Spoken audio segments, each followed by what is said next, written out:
Hello, howdy. My name is Zaire, and today I'm going to be sharing with you my testimony. Um, so I just want to start by saying Jesus is real. Jesus knows your story. Jesus loves you despite your story. And today I'm going to be sharing mine. So, as far as my relationship with Jesus, I have been brought out of drug addiction. Excuse me. Now, as far as my relationship with Jesus, I've been brought out of drug addictions. I've been brought out of homosexuality. I've been brought out of lust. I've been brought out of anxiety, depression, suicidal thoughts, and many more that I'm not going to do in this particular video, maybe further down the line. But this is going to be a different type of Talks with Zai. So, my name is Zaire. I'm from Orlando, Florida. Born and raised, whoop whoop. I'm just going to get straight into it. So, as a child, I experienced child-on-child abuse, and ever since that happened, I never really could quite be who I thought myself was. I grew up in the church, but the people in the church never made me feel as a child open enough to share what had happened, and that's just something that I was bottling inside. And for many years it was the same cycle of child on child abuse, and then that transferred to school with the bullying, because before I had a really high like super high like kitty voice, because I'm a kid. Of course I would have a high voice as a kid, but yeah, I ended up getting bullied. That's a house phone. I hope that didn't show up in the video because I don't want to end up that part out. But yeah, I experienced child on child abuse. This one day I was at a family member's house, and it's just like in my body it felt wrong but right at the same time. And what I mean by that is, as a child, you don't really know, like, you're not really taught certain things unless they are taught to you. And in my case, they were taught to me by the wrong people, of course, at the wrong age, wrong time. And when I told an adult what had happened to me, they just pushed it off, and they made it seem like it was a joke. And it became really hard for me to find myself. It became very hard for me to understand why God would let that happen to me. And I was around 6 when this happened. So yeah, I hope this video doesn't get age restricted because of that. But I don't want to go too deep in that story, maybe another day. But yeah, so growing up, that's just the anchor of what happened. And years would go by, I would just continue down this cycle of homosexuality, and it would just be time and time and time again where I just felt so empty. I felt like I was just doing this, or I was just being this person because of the trauma I experienced as a child, or that's the only thing I knew. And like, as a young kid, you're not supposed to be sexually activated like that, especially in that way. And you're not supposed to be told that it's normal. You're not supposed to have the adults around you, kind of ignore you and push you down, because that makes you feel like what happened to me didn't really matter, and maybe I was just born to be this person, or I was born to be this way, and I don't know any other way. But the truth is that that's not the way, that's not the truth, and that's not the life that we as people were supposed to live and are supposed to live. As I became a teenager, I would say about 14, 15, 16, I started having sex with other men. And I would go on dating sites, just fantasizing that a man would just have his way with me, because that's all that I ever knew as a child. And in the culture, it's so glamorized, like, who cares if you do this, who cares who you sleep with? But at the end of the day, as a culture, we don't talk about where this comes from. Like, you don't just randomly start feeling certain ways to the same sex, or you don't randomly start feeling ways about anybody, no matter what it is. There's always a root cause. And I've spoken to people, and there's a lot of people who have gone through childhood trauma in similar ways that I have gone through it. And what I've learned is that there is like a glamorized part of homosexuality. We talk about the pride parades, we can do all that stuff, and the part of homosexuality no one ever wants to talk about is the child on child abuse. They don't want to talk about the rapings and the sex traffickings, or bleep that out.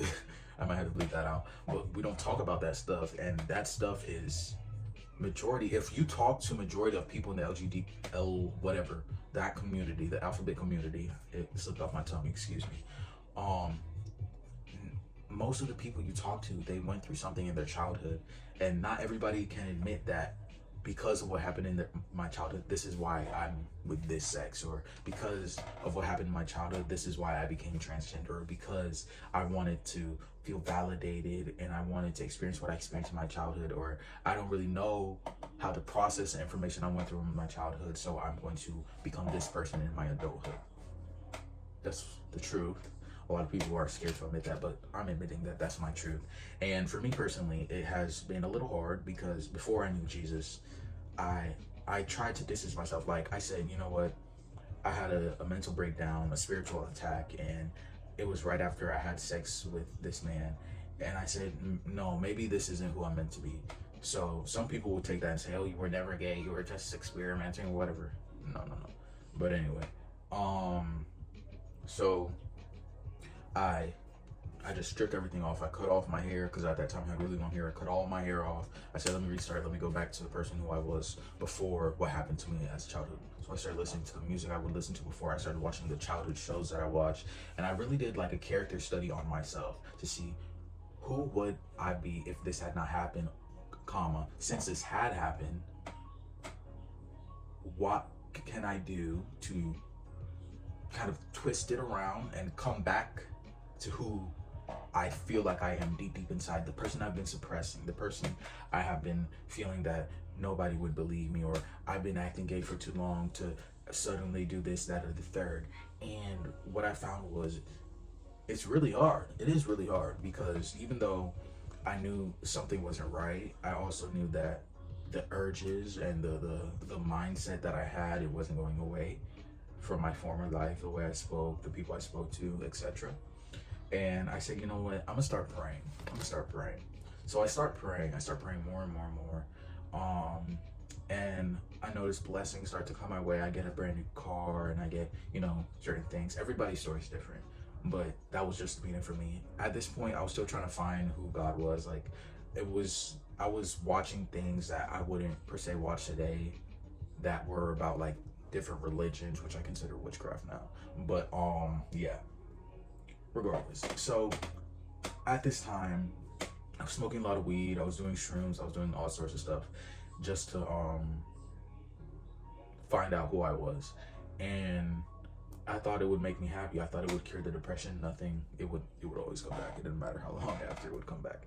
So after that, I decided, you know what, I'm gonna take a tab of acid. I'm gonna take some. Right. And during this trip, immediately, I felt this fear come upon me. I said, what is this? What is this? I've never been so scared in my life. Like, I literally thought I was about to die. And you can say that's the come up anxiety. You can say that. But I took it with someone else. We both took it at the same time. I was so freaking scared. I've never been that scared in my life before. And immediately, if you've done it before, you would know that the world, like, you just see the world in a completely different way. Like, everything becomes more connected than it already is, and things become much more clear than they are naturally. So I said, you don't feel that. Like, you don't feel that presence. And I just felt somebody watching me. I felt somebody who not just who can see me, but who can see through me physically, and see through, like, what I'd be going through in my mind and all of that. I'm like, you don't feel that? They're like, no, I don't feel anything. I don't know really. So, okay. So later on, I'm starting to look at myself. I'm getting freaked out, but I'm tripping at this point. So I'm just like, okay, I'm just gonna write it out. Everything, all creation was saying to the glory of God, and it was just so beautiful. Not saying to take, do not take it. Don't do it. We see how we see for a reason. Don't do that. Tangent. Don't do it. Yeah. So I started to feel like the people around me, who I was around, the spirits within the house itself. I was in a trap house when I took it. So the energy in the house, it was very unclean. Like it felt very dark and twisted, and it didn't feel good at all. So I said, you know what, I need to take a break. I gotta go to my car. I gotta figure out, like I just gotta get myself together real quick. I gotta get myself together. Man, these people who was at this house, like I just felt such rage and ugliness in their spirit. Like I felt like they were coming out to attack me, and they were trying to stop me. Like, oh no, don't drive. Like, don't drive your car while you're like this. I wasn't gonna drive. I was just like, I need to get away from these people. Fast forward, I go back in the house because they were super worried. Go back in the house, playing some, like, I think it's called Soul Calibur. It's this video game on Xbox. Playing this just to, do something. And this person next to me, they were drinking alcohol at the time. They were drinking a lot of alcohol, just a lot of alcohol. And at one point, their eyes just went pitch black. Like the white part of my eyes, it would be as darker than my pupils. It went that black, and then my pupils would be like red. Not my pupils, whatever the color of your eye part, that part would be red, and then your actual pupil, the black part of your eye, you can't really see because like the lighting in here. My eyes are really brown and some light, but in here, whatever you get. Pupils like a slit, and then just I'll put a picture up on the screen. Actually, do I want to do that? No, I don't even want to put y'all through that. But it was just demon manifested in the person, and after that, I knew immediately, boom. God is who he says he is. God is real. These demons are real. If demons are real, demons came from heaven. Heaven and earth and hell exist. So that means God exists. So I said, okay, boom. That one thing confirmed. Like it wasn't speculation at that point. And people can say, oh, it's hallucination. No. I don't believe that anything can come out of nowhere like it's nothing. No, like everything happens by, if it's not something we can see, it's happening by something we can't see. The universe is very ordered and very well designed. So, yeah. After that, I went to my car. I prayed to God. I prayed to God so hard. I never prayed like this. This was the first time I ever prayed like this before. And I just asked him. I asked him to forgive me. Like I was telling him, I'm so sorry. Like not even just for anything in specific, anything in particular, just in general. Like I'm just so sorry. Like, and he answered me immediately. He said, he calmed me down. He said, it's okay. Now you're just gonna have to do a little bit of work. And after that, I said, boom, all right, God, it's gonna be me and you from now on. And from that day, that was a little over a year ago today. From that day, God has never left me. God has never failed me. God has brought me through my porn addiction. God has been there through my marijuana addiction. God has been there through everything. And I just feel him wanting me to tell somebody, like, it's okay. Like he has it all under control. Like he has it under control. Nothing we can do. There's nothing we can do to separate his love from us. And nobody cares. Nobody sees each individual one of us. Nobody sees us the way that he sees us. Nobody understands the things we're going through the way he does. So it's like we have to trust him. We have to keep going. We have to just walk by not what we see and just walk by his word. Because I'm telling you, Jesus really loves us. Like for real. Like he loves us so much. Like I can't. If you ain't gotta believe for me, you can ask him yourself. Like the Holy Spirit, if you ask, you will receive. And it's not like something that's in a movie, or it's not like this is Aladdin and he's a genie. No. He, just as much as we are people, he is a person. He's a person. He's a different type of person, but he is still a person. And he gets it. No matter what it is, no matter if it's childhood, no matter if it's what you're going through today, what you went through yesterday, what you might go through tomorrow, what you went through 10 years ago, what your family's going through, what your cousin, your uncle, your mom, your sister, your brother, your daughter. It doesn't matter who it is. It doesn't matter who it is. He gets it and he sees it. He sees it. He saw it all before we even saw it. So he gets it. He sees us and he breaks up. Like he breaks the things off of us. He breaks it off. He makes us new. He breaks it off. He makes us new. Nothing, and I tell you, nothing Nothing is like Jesus. Nothing is like his presence, his tangible presence. Just like you feel away when your best friend or your family member is somewhere, he has a presence, and his presence better than any I've taken drugs, I've got drunk, I went to parties, you know, teenager stuff.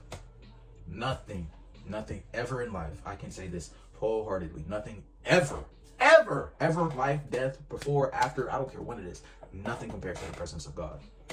Nothing compares, nothing. And nobody can compare to the way he helps us. So I just want you to sit with that. I think all my other videos, besides the prophecy video right now, are privated, but you can check out my channel. I'm gonna upload some more videos, but I just want this video to be an anchor for this channel. I want this video to be my firm foundation, the rock on which I stand, just like he is. And my foundation is letting y'all know who I am. I am Zaire. I love y'all. I can't get to wait to know y'all, and y'all know me. Just a kid who knows Jesus, who's trying to figure it out. To be 100% honest, I don't got it all figured out. I'm so far from perfect, and I want to help. I want to help him, and I want to see other people like me who go through this, who are going through the same thing as me. And I feel like there's someone watching who went through the same thing or similar as me, and I want to let you know he's here for you. He sees you. He gets you. He 100% sees you. He's not mad at you. He's not mad at you. What you went through is not acceptable. It's not. Period. Point blank. It's not acceptable. And he has this love and this vengeance for you that is better than whatever thought, any plan that you had for vengeance. He got it. He got it. Everybody will reap what they sow. Excuse me. So pray for them and keep on going. That's what you got to do. Pray for them. Keep on going. Keep on going. Because at the end of the day, nothing can change his love for you.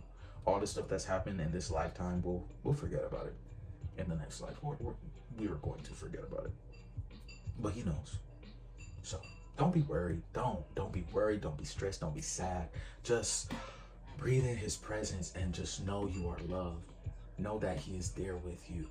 Know that nothing will change who he is. Nobody and nothing. And he knows you. He made you. He knew you before you were even born. So just get to know him, please. That's all he wants. He just wants a relationship. And everything that you're worried about being perfect, coming perfect, he's gonna figure it out. He got it figured out. Excuse me. He got it figured out. It's gonna work out. So just hold his hand and keep walking.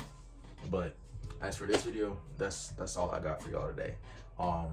Check out this, whatever YouTube is telling you to check out right now. Why are you still here? Oh, you're waiting for me to say bye. Thank you. I love you so much. But yeah, no, for real though, I love you guys. Thank you so much for watching. Please comment your testimony. Comment anything that you think was put on your heart or that might be interested or you want me to know. Comment it right there in the comment section below. I will see y'all when I see y'all. Love y'all. God love y'all more. Bye.